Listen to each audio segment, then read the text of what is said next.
Part 2. The Cryptogram. Chapter 8. The first search. The search had to commence at once, and that for two weighty reasons. The first of these was, and this was a question of life or death, that this proof of Joam da Costa's innocence must be produced before the arrival of the order from Rio de Janeiro. Once the identity of the prisoner was established, it was impossible that such an order could be other than the order for his execution. The second was that the body of Torres should be got out of the water as quickly as possible so as to regain undamaged the metal case and the paper it ought to contain. At this juncture Arroyo displayed not only zeal and intelligence, but also a perfect knowledge of the state of the river at its confluence with the Rio Negro. If Torres, he said to the young men, had been from the first carried away by the current, we should have to drag the river throughout a large area, for we shall have a good many days to wait for his body to reappear on the surface through the effects of decomposition. We cannot do that, replied Manuel. This very day we ought to succeed. If, on the contrary, continued the pilot, the corpse has got stuck among the reeds and vegetation at the foot of the bank, we shall not be an hour before we find it. To work, then, answered Benito. There was but one way of working. The boats approached the bank, and the Indians, furnished with long poles, began to sound every part of the river at the base of the bluff which had served for the scene of combat. The place had been easily recognized. A track of blood stained their declivity in its chalky part, and ran perpendicularly down it into the water, and there many a clot scattered on the reeds indicated the very spot where the corpse had disappeared. About 50 feet downstream a point jutted out from the riverside, and kept back the waters in a kind of eddy, as in a large basin. There was no current whatever near the shore, and the reeds shot up out of the river unbent. Every hope then existed that Torres' body had not been carried away by the main stream, where the bed of the river showed sufficient slope. It was perhaps possible for the corpse to have rolled several feet along the ridge, and even then no effect of the current could be traced. The UBAS and the pirogues, dividing the work among them, limited their field of their researches to the extreme edge of the eddy, and from the circumference to the center the crew's long poles left not a single point unexplored, but no amount of sounding discovered the body of the adventurer, neither among the clumps of reds nor on the bottom of the river, whose slope was then carefully examined. 2 hours after the work had begun they had been led to think that the body, having probably struck against the declivity, had fallen off obliquely and rolled beyond the limits of this eddy, where the action of the current commenced to be felt. But that is no reason why we should despair, said Manuel. Still less why we should give up our search. Will it be necessary, exclaimed Benito, to search the river throughout its breadth and its length? Throughout its breadth, perhaps, answered Arroyo. Throughout its length, no, fortunately. And why? Asked Manuel. Because the Amazon, about a mile away from its junction with the Rio Negro, makes a sudden bend, and at the same time its bed rises, so that there is a kind of natural barrier, well known to sailors as the bar of Frias, which things floating near the surface are alone able to clear. In short, the currents are ponded back, and they cannot possibly have any effect over this depression. This was fortunate, it must be admitted, but was Arroyo mistaken? The old pilot of the Amazon could be relied on. For the 30 years that he had followed his profession, the crossing of the bar of Frias, where the current was increased in force by its decrease in depth, had often given him trouble. The narrowness of the channel and the elevation of the bed made the passage exceedingly difficult, and many raft had there come to grief. And so Arroyo was right in declaring that if the corpse of Torres was still retained by its weight on the sandy bed of the river, it could not have been dragged over the bar. It is true that later on, when, on account of the expansion of the gases, it would again rise to the surface, the current would bear it away, and it would then be irrevocably lost down the stream, a long way beyond the obstruction.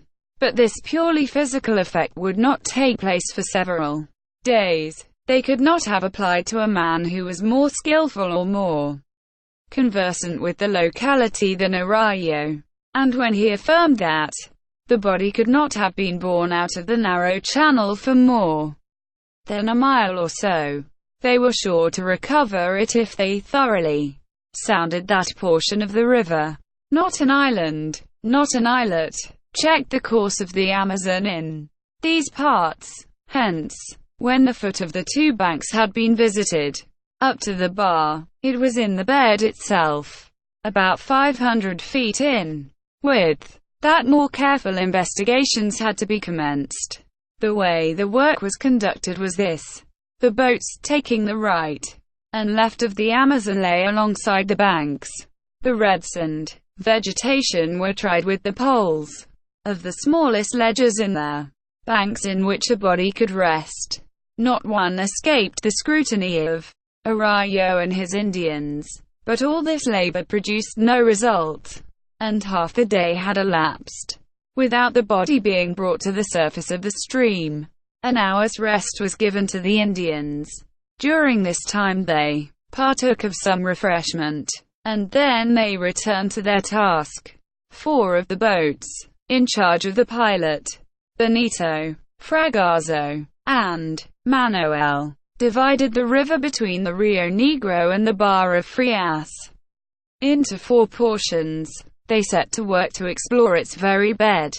In certain places the poles proved insufficient to thoroughly search among the deeps, and hence a few dredges, or rather harrows, made of stones and old iron, bound round with a solid bar, were taken on board, and when the boats had pushed off, these rakes were thrown in, and the river bottom stirred up in every direction.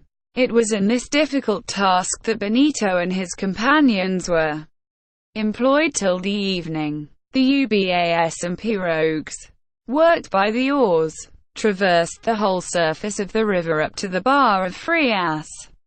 There had been moments of excitement during this spell of work, when the harrows, catching in something at the bottom, offered some slight resistance. They were then hauled up, but in place of the body so eagerly searched for, there would appear only heavy stones or tufts of herbage which they had dragged from their sandy bed. No one, however, had an idea of giving up the enterprise. They none of them thought of themselves in this work of salvation. Benito, Manuel, Arroyo had not even to stir up the Indians or to encourage them. The gallant fellows knew that they were working for the fazender of Iquitos, for the man whom they owed, for the chief of the excellent family who treated their servants so well. Yes, and so they would have passed the night in dragging the river. Of every minute lost all knew the value. A little before the sun disappeared, Arroyo, finding it useless to continue his operations in the gloom, gave the signal for the boats to join company and return together to the confluence of the Rio Negro and regain the jangada.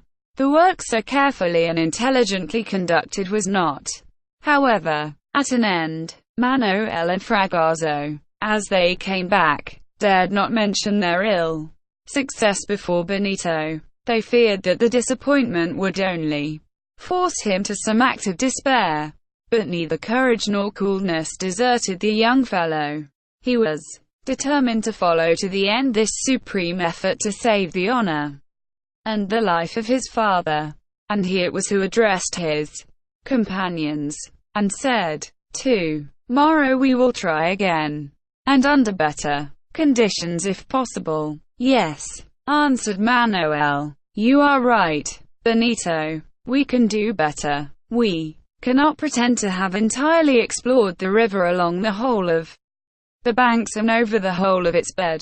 No, we cannot have done that," replied Arroyo. "And I maintain what I said, that the body of Torres is there, and that it is there because it has not been carried away, because it could not be drawn over the bar of Frias, and because it will take many days before it rises to the surface and floats down the stream. Yes, it is there, and not a demijohn of tafia will pass my lips until I find it." This affirmation from the pilot was worth a good deal, and was of a hope-inspiring nature. However, Benito, who did not care so much for words as he did for things, thought proper to reply, "Yes, Arroyo, the body of Torres is in the river, and we shall find it if, said the pilot, "if it has not become the prey of the alligators." Manuel and Fragoso waited anxiously for Arroyo's reply. The pilot was silent for a few moments. They felt that he was reflecting before he spoke. "Mr. Benito," he said at length, "I am not in the habit of speaking lightly. I had the same idea as you. But, listen, during the 10 hours we have been at work, have you seen a single caiman in the river?" "Not one," said Fragoso. "If you have not seen one," continued the pilot, "it was because there were none to see. For these animals have nothing to keep them in the white waters when, a quarter of a mile off, there are large stretches of the black waters, which they so greatly prefer. When their raft was attacked by some of these creatures, it was in a part where there was no place for them to flee to. Here it is quite different. Go to the Rio Negro, and there you will see caimans by the score. Had Torres' body fallen into that tributary, there might be no chance of recovering it. But it was in the Amazon that it was lost, and in the Amazon it will be found." Benito, relieved from his fears, took the pilot's hand and shook it, and contented himself with the reply, "Tomorrow, my friends." 10 minutes later they were all on board the jangada. During the day, Yaquit had passed some hours with her husband, but before she started, and when she saw neither the pilot, nor Manuel, nor Benito, nor the boats, she had guessed the search on which they had gone. But she said nothing to Joam da Costa, as she hoped that in the morning she would be able to inform him of their success. But when Benito set foot on the raft, she perceived that their search had been fruitless. However, she advanced toward him. "Nothing?" she asked. "Nothing," replied Benito. "But the morrow is left to us." The members of the family retired to their rooms, and nothing more was said as to what had passed. Manuel tried to make Benito lie down, so as to take a few hours' rest. "What is the good of that?" asked Benito. "Do you think I could sleep